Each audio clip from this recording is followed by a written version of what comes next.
जय सिया राम। देखिए, हम लोग यहाँ जो एकजुट हुए हैं वो कहीं ना कहीं भगवान की मर्जी थी। और मेरे बारे में शायद नहीं जानते होंगे, कुछ यहाँ पे बैठे हुए लोग दिख रहे हैं जो मुझे पहले से जानते हैं और कुछ लोग नहीं जानते हैं। तो मैं उनको बताना चाहता हूँ, चीज को बताने आया हूँ ना, वो ढूंढने से भी नहीं मिलेगा आपको। सच बताओ तो तलाश करते हैं हम लोग, ढूंढते हैं। बच्चे जब बिगड़ जाते हैं ना तो ढूंढना पड़ता है कि किसके पास जाए कि मेरा बच्चा ठीक हो जाए, कहाँ जाए, किससे बातें करें। और सच बताओ तो ऐसे ही करते करते साल निकल जाता है और हमें कोई ऐसा आदमी नहीं मिलता जो हमारे बच्चे को बदल सके। आपकी सोसाइटी में मैं आया तो सबसे पहले मैं आप सब लोगों का वेलकम करना चाहूँगा, आपका स्वागत है और तहे दिल से धन्यवाद देना चाहूँगा हॉरिजॉन रेसिडेंसी के जो भी प्रेसिडेंट हैं जिन्होंने हमें ये परमिशन दिया कि आप हमारे सोसाइटी में एक अच्छा कार्यक्रम कीजिए। क्योंकि मैं आपको बताऊं कि कोई भी कंपटीशन रखना एक मैसेज देने का काम करता है कि मतलब अपने बच्चों को कंपटीशन में लाना, उसमें पार्टिसिपेट कराना एक बहुत बड़ी बात होती है। इसका एहसास होगा जब हम यहाँ पे रिजल्ट डिस्ट्रीब्यूशन करेंगे और आपको बुलाएंगे, आपके बच्चे को रिजल्ट देंगे, तभी आपको बहुत अच्छा लगेगा। मैं शिव प्रकाश स्कूल की तरफ से आपको एक मोटिवेशन सेमिनार देने जा रहा हूँ। मैं मेरे बारे में पहले आपको बताना चाहूँगा। मेरा नाम राजीव सिंह है। पिछले 18 सालों से एजुकेशन फील्ड में काम कर रहा हूँ। बच्चों को बदलने का काम है, स्टूडेंट के साथ साथ पेरेंट गाइडेंस का भी काम है। बहुत सारे ऐसे पेरेंट होते हैं जो अपने बच्चों को सही दिशा नहीं दे पाते हैं, चाहते हैं कि मेरा बच्चा सही करे, सही दिशा में ले जाना चाहते हैं, बट कहीं ना कहीं कुछ गलतियां रह जाती हैं, कुछ मिस्टेक्स हो जाते हैं, कुछ गैप रह जाता है। तो उसी को आज हम लोग फुलफिल करेंगे। बच्चे तो छोटे छोटे बच्चे हैं, शायद वो मेरी बात ना समझ पाए, लेकिन पेरेंट्स मेरी बात बहुत अच्छे तरीके से समझ पाएंगे। आज मैं आपको बताने जो जा रहा हूँ शायद ही किसी ने आपको बताया होगा और आपको में भी आपको पता होगा। सिलवासा में पिछले 10 सालों से काम कर रहा हूँ। बच्चों को बदलने का काम है। बहुत सारे बच्चे सक्सेस हुए हैं हमारे गाइडेंस से। मैं बच्चों को गाइडेंस देने का काम करता हूँ। बच्चे की स्टडी से रिलेटेड जितनी भी चीजें होती हैं वो सब बताता हूँ। बहुत दूर की बात नहीं है। और वैसे तो शिव प्रकाश स्कूल में मैं बच्चों का मेंटर हुई, साथ साथ पेरेंट के भी मेंटरिंग कर रहा हूँ, पेरेंट को भी सिखा रहा हूँ हमारे टीम की मदद से। हमारी टीम बहुत अच्छी है शिव प्रकाश स्कूल में, जो बच्चों पे बहुत अच्छे तरीके से ध्यान दे रही है। अब तक सिर्फ स्कूल को जानती थी, लेकिन स्कूल निकल पड़ी है आप तक ये मैसेज पहुंचाने के लिए कि शिव प्रकाश स्कूल के ही बहुत सारे ऐसे बच्चे हैं जिन्होंने अच्छे रिजल्ट दिए हैं, जो आज इंजीनियर, डॉक्टर और ना जाने बहुत सारे अच्छी पोजीशन पे पहुंच के आज काम कर रहे हैं, अच्छी सैलरी उठा रहे हैं। मेरे पास तो लिस्ट है, आप बोलेंगे तो मैं लिस्ट भी बता सकता हूँ आपको। लेकिन क्या होता है कि बच्चे वहां तक पहुंचे कैसे? आप जिन बच्चों के साथ में देख रहा हूँ कि इसमें बहुत सारे ऐसे पेरेंट हैं जिनके बच्चे मेरे ख्याल से 1st to 5th वाले हैं। कितने पेरेंट्स ऐसे हैं जो 1st to 5th में बच्चे हैं? हाथ उठाइए जरा, पता लग जाए मेरे को 1st to 5th में कितने के बच्चे हैं। तो आज आपके लिए ये सेमिनार सबसे ज्यादा जरूरी है, क्योंकि बच्चे को क्या करना है वो तो बाद में पता लगता है, और जब पता लगता है तब बहुत देर हो चुका होता है। तो क्यों ना आज ही जग जाए, अभी से जग जाए। आपने जिस भी स्कूल में डाला होगा, जहां भी बच्चे आपके जाते होंगे पढ़ने के लिए, तो कोई भी आपके बच्चे के उन डैमेज पार्ट पे काम नहीं करते हैं जिस पे उनको वर्क करना चाहिए, काम करना चाहिए। हम उस पे काम करते हैं। कैसे, वो मैं आपको बताने जा रहा हूँ। मैं आपको बताऊं कि सबसे पहला जो 4 साल अपना होता है, प्ले, नर्सरी, जूनियर, सीनियर, जरूर करवाना चाहिए। अगर आपके कोई कलीग है, आपके कोई फ्रेंड है, आपके कोई ऐसे संगी साथी हैं, संबंधी हैं, उनको आप जरूर एडवाइस कीजिए कि ये 4 साल बहुत इंपॉर्टेंट होता है। अगर ये 4 साल अपने बच्चे को अच्छे से आप करवा रहे हैं तो कहीं ना कहीं आपका बच्चा फर्स्ट स्टैंडर्ड से 5th स्टैंडर्ड में बहुत अच्छे से सफर कर सकता है, क्योंकि इसी 4 साल हमको सब कुछ सिखाता है। जो स्टूडेंट फर्स्ट स्टैंडर्ड से लेकर के 5th स्टैंडर्ड तक पे ध्यान नहीं देता, जिनको पढ़ना और लिखना नहीं आता, यही बैठे बहुत सारे पेरेंट मेरे को महसूस कीजिए, आपके बच्चे, देखिए कोई बुरा मानने वाली बात नहीं है। अगर आपके बच्चे को पढ़ना लिखना नहीं आता तो नहीं आता, उसमें कोई बुरा मानने वाली बात नहीं है।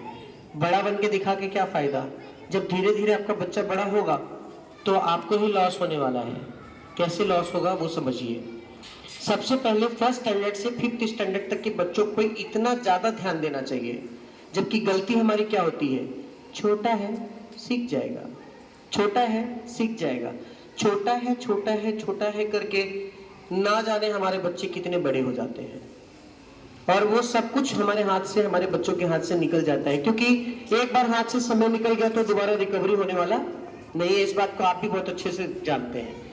तो कहीं ना कहीं फर्स्ट स्टैंडर्ड से 5th स्टैंडर्ड तक के बच्चों को पढ़ना और लिखना आ जाना चाहिए। अगर नहीं आ रहा है तो आपको चुनाव सही करना चाहिए। आप जिस भी स्कूल में भेज रहे हैं और आपके बच्चे का प्रोग्रेस नहीं है तो वेट क्यों करना, इंतजार क्यों करना। ठीक है, देखते हैं अगले साल या इस साल देखते हैं, जैसा होगा उसके हिसाब से सोचेंगे। नहीं, अगर आपके बच्चे का इंप्रूवमेंट नहीं हो रहा है तो आपको तुरंत डिसीजन लेना चाहिए, तुरंत डिसीजन लेना चाहिए। तो देखिए, मैं बता रहा हूँ, उनसे अगर पूछोगे तो आपको पता लगेगा कि बहुत सारी चीजों में बदलाव हो गया, बहुत सारी चीजों में हमने हमारे टीम की मदद से चेंज किए हैं।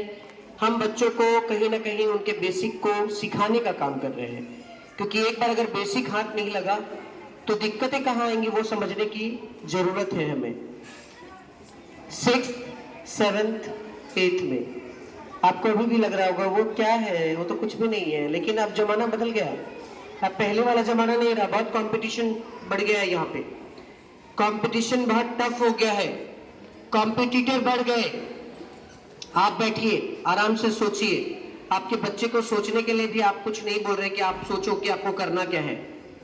तो आपके बच्चे का अगर प्री फाउंडेशन अच्छे तरीके से आपने तैयार नहीं किया, प्री फाउंडेशन 6, 7, 8 आपके बच्चे का तैयार नहीं हुआ, तो आपको दिक्कत आएगी 9th स्टैंडर्ड से लेकर के 12th स्टैंडर्ड तक में। आपके आसपास पास पड़ोस में कुछ ऐसे बच्चे पढ़ते होंगे जिनके बच्चे 9th क्लास से लेकर के 12th क्लास में पढ़ रहे होंगे। बहुत बार आपके दिमाग में यह बात आता होगा, अरे कैसा बच्चा है, उसको कुछ नहीं आता है। आप सुनते होंगे, आपसे नो डाउट कोई बताता नहीं होगा, आप ऑब्जर्व तो करते हैं, महसूस तो करते ही होंगे कि बच्चा कैसा है, क्या कर रहा है, पढ़ता है कि नहीं पढ़ता है। पड़ोसी के घर में हम लोग ज्यादा झांकते हैं, तो कहीं ना कहीं हमको ये पता लग जाता है कि वो बच्चा पढ़ने वाला नहीं है, वो पढ़ाई पे ध्यान नहीं दे पा रहा है। तो मैं आपको बताऊं कि पढ़ाई पे इसलिए ध्यान नहीं दे पा रहा है क्योंकि कहीं ना कहीं उसके नीचे के जो पार्ट थे, जो नीचे के पैदान थे, जहां से वो चढ़ के आया है, वो स्ट्रांग नहीं हो पाया, वो मजबूत नहीं हो पाया। और वो क्या था, 1st to 5th, 6th to 8th, जिसको प्री फाउंडेशन नहीं मिला। कोई बताने वाला नहीं है आपको, दिन गिन रहे हैं, चलने दो, जाने दो। आप जब जाओगे शिकायत लेकर के अपने बच्चों के लिए कि मेरा बच्चा का इंप्रूवमेंट नहीं हो रहा, तो आपको समझाएंगे, हो जाएगा। अब तक तो अच्छे से करवा ही रहे थे, पता नहीं क्यों नहीं किया। हमने तो वो सारी चीजें सिखाई बच्चे को, आप पढ़ाते नहीं हो घर पे बच्चे को। एक बात बताइए कि अगर आपको ही पढ़ाना है तो आपने स्कूल का सहारा क्यों लिया या किसी कोचिंग का सहारा क्यों लिया? उसकी जरूरत थी क्या? नहीं थी। मतलब ये साफ साफ जाहिर होता है कि अगर आपने किसी को अपने बच्चे का डोर दे दिया कि आगे की जिम्मेदारी आपको संभालनी है, तो उसमें कहीं ना कहीं उसे खड़े उतरने की जरूरत है। और एक चीज आपको बताना चाहते हैं, ये बहुत बड़ा मैसेज है। अगर आप इस बात को माने तो आपका बच्चा जिस जगह पे है वहां से वो फ्लैक्चुएट करके ऊपर जा सकता है। हम हर लोग चाहते हैं ना कि हमारा बच्चा इंप्रूवमेंट करे, अच्छा करे, बट अच्छा क्यों नहीं कर पाता है, क्यों नहीं हो पाता है अच्छा? अच्छा नहीं होने के पीछे रीजन क्या है? कहीं ना कहीं हमारी तरफ से भी कुछ गलतियां हैं। बच्चा है समझ के हम उनको छोड़ते हैं, पर नहीं छोड़ना है। बच्चा नहीं, उनको उनकी नॉलेज प्रॉपर मिलनी चाहिए, उनको वो सारी चीजें सीखनी चाहिए। तब जाकर के ये बच्चा कुछ कर पाता है। तो आप जिस भी स्कूल में अपने बच्चे को डाले हैं, टाइम टू टाइम आपको वहाँ मिलना चाहिए, टीचर्स के साथ डिस्कस करनी चाहिए, बातचीत करनी चाहिए कि भाई हमारे बच्चे का फॉल्ट क्या है।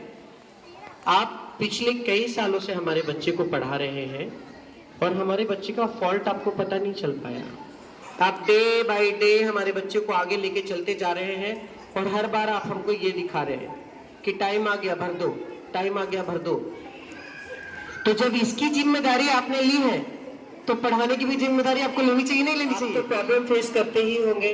आपके बच्चे जिस भी पोजीशन पे हैं आपको लगता होगा कि अच्छा नहीं हो रहा। चुनाव सही करिए, क्योंकि अभी आपको ऐसा लगेगा कि दिक्कत नहीं आ रही। आप कभी बुक्स निकाल के देखिए, क्योंकि पढ़ना तो फर्स्ट में आ जाना चाहिए। 100% मैं बता रहा हूँ दिक्कत, क्योंकि मेरे 18 साल के एक्सपीरियंस में मैंने यही पाया है कि कोई बड़े क्लास की दिक्कत नहीं होती है, कोई बड़े क्लासेस का प्रॉब्लम नहीं है, कहीं ना कहीं प्रॉब्लम नीचे से चलते लोग हैं। जो फर्स्ट में पढ़ने वाले कितने बच्चे हैं? फर्स्ट स्टैंडर्ड में पढ़ने वाले कितने पेरेंट हैं? हाथ उठाइए। फर्स्ट में पढ़ने वाले अभी आप एकदम समझना इन द सेंस कि फर्स्ट स्टैंडर्ड में आपके बच्चे को रीडिंग राइटिंग स्किल आ जानी चाहिए। फर्स्ट में आप अगर थोड़ा उसको मजबूत बनाएंगे तो सेकंड में जाकर के और मजबूत बन जाएगा, फिर और मजबूत। देखा होगा जब बिल्डिंग खड़ी होती है ना तो सबसे पहले बहुत गहरा किया जाता है जगह को, फिर उसके बाद में वहां से उसकी दीवारें उठाई जाती है। नीचे के बेस अगर मजबूत नहीं है आपके बच्चे का तो ऊपर आपका बच्चा क्या करेगा वो आप समझिए। बच्चे 12th में आने के बाद में ढूंढते हैं 12th के बाद क्या कर सकते हैं, क्या रास्ता बचा है, कुछ ऑप्शन है। बहुत सारे ऐसे बच्चे आपको मिलेंगे जो मेडिकल में जा रहे हैं, इंजीनियरिंग के लिए तैयारी कर रहे हैं, बट सिलेक्शन नहीं हो पाती है। अभी आपको पता नहीं लगेगा, लेकिन जब 12th में आपके बच्चे 12th कंप्लीट कर लेंगे तो आपको खुद सोचना पड़ेगा कि रैंक नहीं आया। अरे रैंक कहाँ से आएगा? वो इन्वायरमेंट दिया क्या आपने? घर पे एक स्टडी का इन्वायरमेंट दिया क्या? अभी इन्वायरमेंट का मतलब आप ये मत समझ लीजिएगा कि अलग से उसको टेबल चेयर उनको सेपरेट रूम दे दो, नहीं। बच्चों को हमेशा अपने साथ रखिए, बच्चों को हमेशा अपने साथ रखिए और सिखाने का काम कीजिए। आप अपना काम करिए और बच्चों को बोलिए तुम अपना काम करो। मतलब बच्चे आपके मेंटरशिप में ही बच्चे को आगे बढ़ाना चाहिए। एक बार बच्चा नहीं करता है, 2 बार नहीं करता है तो हम सोच लेते हैं कि बच्चा कर ही नहीं सकता है। आपने सुना होगा करत करत अभ्यास ते जन्मत हो तो सुजान, रसरी यावत जाते सिल पर परत निशान। एक जगह बहुत बार ऐसा घिसेंगे ना तो दाग हो जाता है। तो क्यों नहीं हमारे बच्चे सीख सकते हैं? बट हम उनको वो चीज सिखाने की कोशिश ही नहीं करते हैं, चाहे वो टीचर के एंड से हो, चाहे वो पेरेंट के एंड से हो, चाहे वो किसी के भी एंड से हो। मतलब हम उनको उनके हाल पे छोड़ देते हैं। और डिफिकल्टी कहाँ आती है? 9th स्टैंडर्ड से। तभी हम जग जाते हैं, तभी हमारी आंखें खुलती है। और बहुत सारे ऐसे पेरेंट होते हैं जो 9th 10th में भी आंखें नहीं खुलती उनकी, बोलते हैं 10th के रिजल्ट के हिसाब से देखेंगे, जो होगा देखा जाएगा। क्यों? आप पैसा खर्च नहीं कर रहे? आपने अच्छे स्कूल में बच्चे को नाम नहीं लिखवाया, आप पैसा नहीं दे रहे हैं उनको, दे रहे हैं ना, तो वो फैसिलिटीज आपको मिलनी चाहिए, वो सारा चीज आपके बच्चे को मिलना चाहिए। तो कहीं ना कहीं हमें जरूरत है हमारे बच्चों पे ध्यान देने के लिए, आपको ध्यान देना चाहिए। इसमें सबसे ज्यादा जरूरी है 1st स्टैंडर्ड से 5th स्टैंडर्ड के बच्चों के पेरेंट को जागरूक होने की, क्योंकि 1st से 5th में कोई भी नहीं बोलेगा आपको बच्चा है बोलेगा, सब बोलेगा छोटा है अभी सीख जाएगा। नहीं, डेली 1 घंटे तो आपके साथ बैठना ही चाहिए स्टूडेंट। एवरीडे उनको रीडिंग राइटिंग स्किल उसके मजबूत करनी ही चाहिए आपको, तभी जाकर के कुछ बेनिफिट आपको मिल सकता है। वैसे मैं बताऊं शिव प्रकाश स्कूल में हम लोग 1st स्टैंडर्ड से लेकर के 5th स्टैंडर्ड के बच्चों पे बहुत ज़्यादा फोकस कर रहे हैं, क्योंकि वही बेस है। अगर वहाँ हम उनको एक बार मजबूत बना देंगे तो 6, 7, 8 में कहीं पे भी कोई भी प्रॉब्लम नहीं होने वाली है। और जिन बच्चों को 6 से 8 तक में कहीं कोई दिक्कत नहीं आएगी वो अच्छे मुकाम पे पहुंचने के लिए तैयार हो जाएंगे। दिक्कतें बड़े होने के बाद दिखने लगती है, लेकिन जब घाव छोटा होता है तो उस घाव का अगर ट्रीटमेंट कर लिया जाए तो ठीक हो जाता है, और उसको उसके हाल पे अगर छोड़ दिया जाता है तो बहुत बड़ा कैंसर का रूप पकड़ लेता है, और वो कैंसर का ट्रीटमेंट होना नामुमकिन हो जाता है। तो इसलिए मेरे हिसाब से ये मानना ज़रूरी है कि बच्चे छोटे ज़रूर हैं लेकिन उनको सिखाना स्टार्ट कर देना चाहिए। वर्डन धीरे धीरे बढ़ता है, बुक्स के जो लेवल है वो बढ़ते चले जाते हैं, तो कहीं ना कहीं आप बच्चों को सिखाने का काम कीजिए। अभी अगर सोच रहे होंगे कि स्विच करना है स्कूल, तो आइए। ऐसे भी मैं आपको बताना चाहूँगा कि शिव प्रकाश स्कूल में सुबह 10:30 बजे से 12:30 बजे तक मैं बैठता हूँ। अगर किसी पेरेंट को ज़रूरत है इसकी, जो चीज़ें मैं आपको बता रहा हूँ उसकी ज़रूरत है, अगर किसी पेरेंट को ऐसा लगता है कि मुझे एडवाइस की ज़रूरत है कि मेरे बच्चे को किस तरीके से लेकर चलना चाहिए, उनको कौन से गाइडेंस देने चाहिए जिससे हमारा बच्चा अच्छा कर सके, तो आप आके हमसे मिल सकते हैं और बातें कर सकते हैं। आप मेरा नंबर अगर नोट करना चाहें तो नोट कर सकते हैं, 98359।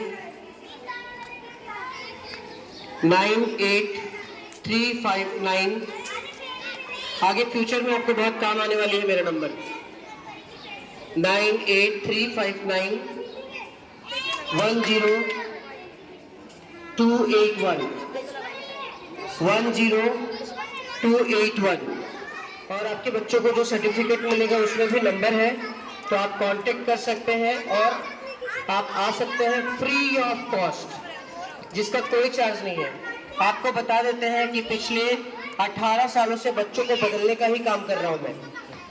जो बच्चे बदल गए, जो अच्छे हो गए, तो वही मुझे जानते हैं, और जो अच्छे नहीं हुए वो तो बहुत महसूस करते हैं कि समय पे सर ने सिखाया था, हम नहीं सीख पाए, तो हमें सीख लेना चाहिए था। बहुत सारे ऐसे कमेंट्स भी आते हैं हमारे पास में कि सर आप जब बताते थे तभी अगर हम कर लेते तो बहुत अच्छा होता, हमें ड्रॉप लेना नहीं पड़ता, हमें 1 साल गैप नहीं लेना पड़ता। तो कहीं ना कहीं ज़रूरत है, आप शुरू कीजिए और अपने बच्चों पे ध्यान दीजिए। कहीं अगर उसको अलग से प्रोटीन दे रहे हैं तो उसका भी चुनाव कीजिए। प्रोटीन मतलब जानते हैं आप लोग क्या होता है? प्रोटीन मतलब क्या होता है पता है आपको? स्कूल तो दे ही रहे हैं आप, स्कूल के साथ साथ आप प्रोटीन दे रहे होंगे कि भाई मेरा बच्चा घर पे इम्प्रूवमेंट नहीं कर सकता तो किसी को दे दो पढ़ाने के लिए, तो वो चुनाव भी बहुत सही से आपको करना चाहिए।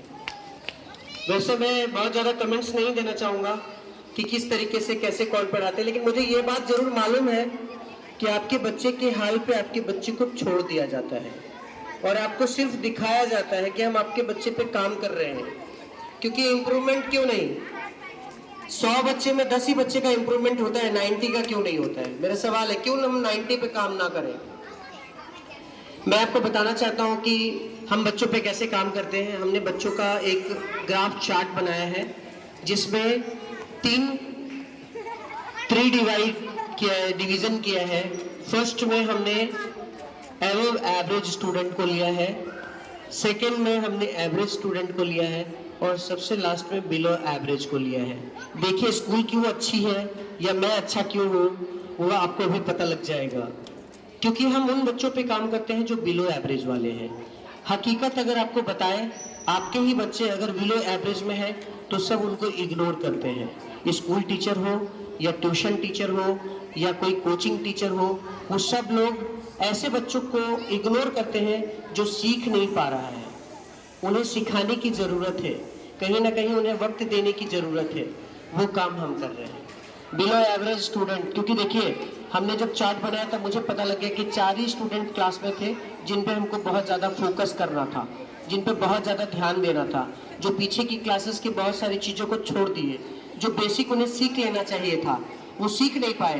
तो हमने उसी क्लास में उनको पीछे के बेसिक स्टार्ट कर दिए, उनके क्लासेस के साथ साथ अलग ट्रीटमेंट देना स्टार्ट कर दिया। हमने हमारे टीचर को भी कह दिया कि आपको एक बुक तैयार करना है जिसमें उस स्टूडेंट का डिटेल्स लिखना है कि आप उनको क्या करवा रहे हैं। आप आएंगे तो मैं आपको दिखा सकूंगा। एवरी डे हम उन बच्चों पे वर्क करते हैं, उन बच्चों पे काम करते हैं, क्योंकि कोई भी बच्चा डैमेज नहीं होना चाहिए, कोई भी बच्चा खराब नहीं होना चाहिए। बोलते हैं ना हमारा बच्चा वीक है, अरे वीक क्या होता है? हमारा बच्चा पढ़ेगा नहीं तो वीक तो होगा ही। जो बच्चे पढ़ते हैं वो अच्छे हो जाते हैं, जो बच्चे पढ़ते नहीं है वो वीक हो जाते हैं। लेकिन पढ़ते क्यों नहीं है, ये सवाल है। मैं आपसे ये सवाल पूछना चाहता हूँ, क्यों नहीं पढ़ते हैं बच्चे? बहुत बार आप ही खुद मन में सोचते ना, अरे मेरा बच्चा पढ़ता नहीं है, पता नहीं, टीचर के पास भी जाकर के आप बात करते होंगे, बच्चा पढ़ते ही नहीं, इंटरेस्ट ही नहीं आ रहा है पढ़ने में, पर क्यों, ऐसा क्यों हुआ? तो यही बात आ गई कि पीछे के पार्ट उनके मजबूत नहीं हो पाए, इसलिए बच्चे को स्टडी से इंटरेस्ट नहीं आ रहा है।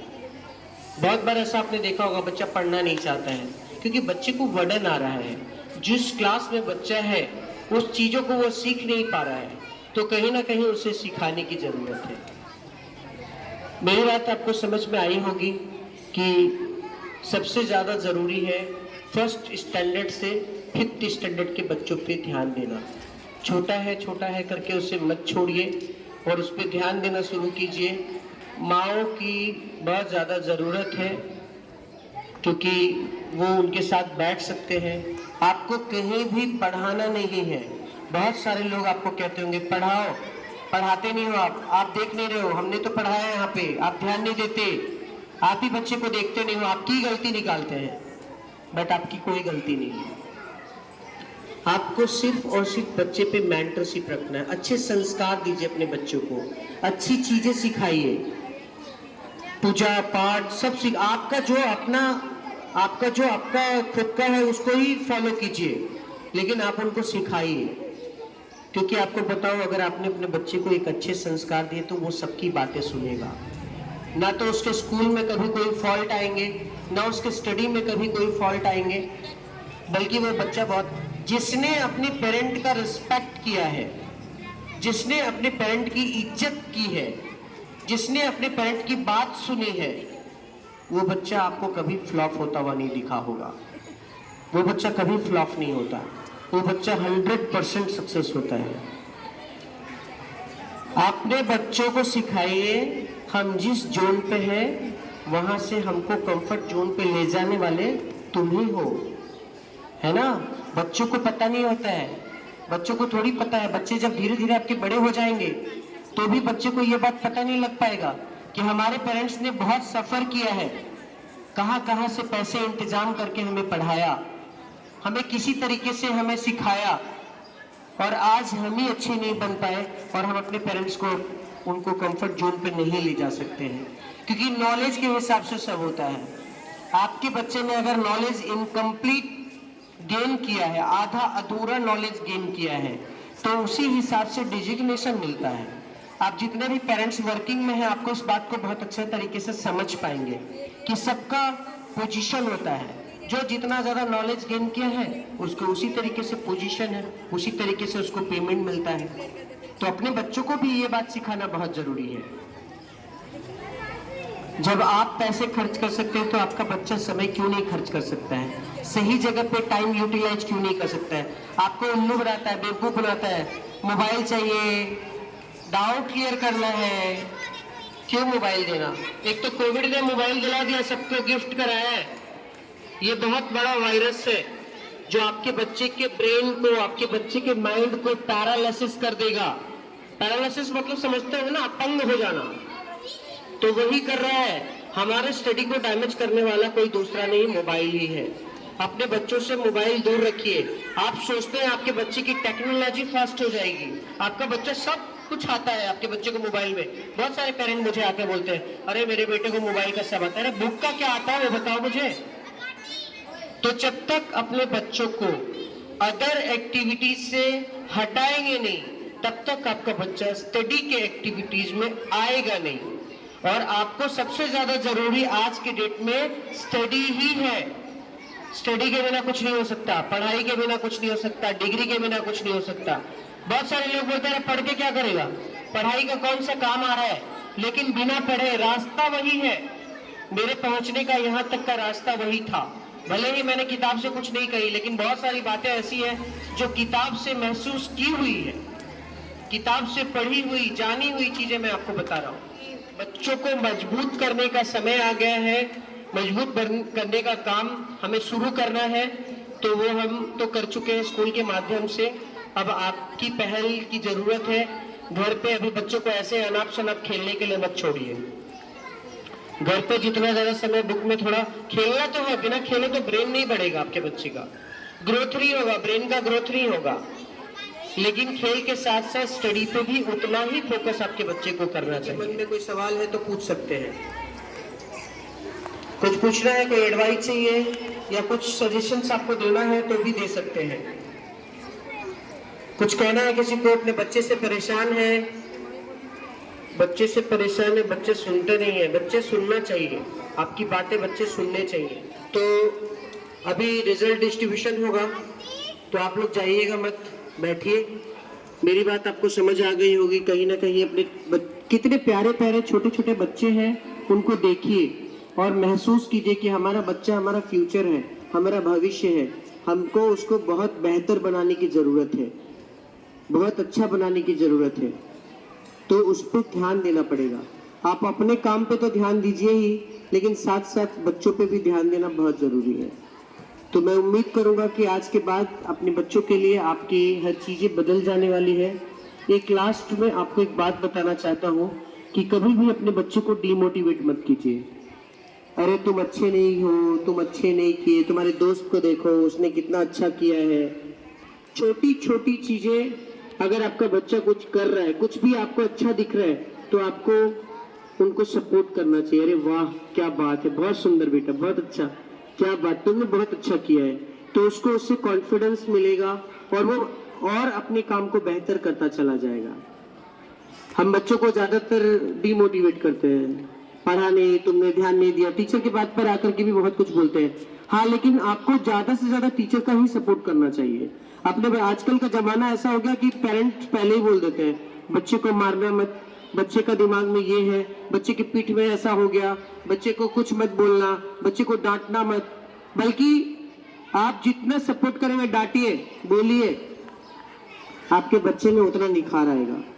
कोई पागल तो है नहीं कि आपके बच्चे को पीटेगा, मारेगा, कोई ऐसा होता नहीं है। हर टीचर चाहता है कि उसका बच्चा अच्छा करे, बट कभी कभी पेरेंट की कुछ छोटी छोटी गलतियां बहुत बड़ा मिस्टेक का रूप ले लेती है। तो इसलिए बच्चों को सपोर्ट कीजिए, उनको सराहिए, उन्हें अच्छा कहिए। Thank you so much. जय श्री कृष्ण। अभिषेक सर।